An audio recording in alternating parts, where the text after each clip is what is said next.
Maximum de personnes en amont pour que les consultations soient faites avant et que le dépistage soit fait précocement afin que les moyens thérapeutiques en notre possession pour le moment soient mis en place avant la dialyse. L'insuffisance rénale chronique, cet homme ne connaît que trop bien pour en être l'une des victimes. C'est le diabète qui a atteint mes reins. Et quand j'ai su ça, enfin quand il y avait des symptômes, parce que ce sont des tueurs silencieux, hein, comme on dit, hein, l'expression n'est pas de moi. Et quand on sait, quand je l'ai appris moi-même, j'étais au stade 5, donc au stade terminal, donc qui passe directement à la dialyse, c'est-à-dire que les reins ne fonctionnent plus.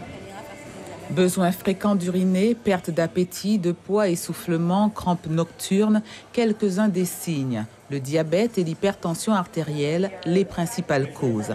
Cette maladie qui évolue à bas bruit se déclare souvent quand il est déjà trop tard pour sauver les reins. 1 à 2 personnes sur 10 sont concernées en Guyane et de plus en plus de jeunes. Bien souvent, malheureusement, ça arrive quand on a été informé qu'il soit trop tard.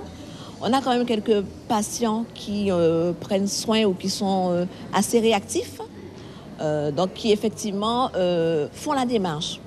Mais pour le public des communes ou des communes isolées, je pense que c'est très difficile. On a beaucoup de patients dans ce cas. Effectivement, quand on les a, quand ils viennent nous voir, il est effectivement trop tard. Ils sont au stade terminal, donc c'est la machine qui fait le rôle du rein. Des informations de nature à interpeller certains passants heureux d'une telle initiative. Je ne connais pas très bien, mais je suis venue prendre des renseignements. Parce que comme j'ai été opérée en 2010, on m'a enlevé un rein et je suis diabétique en plus. Alors je suis venue prendre des renseignements au sujet du rein rénal.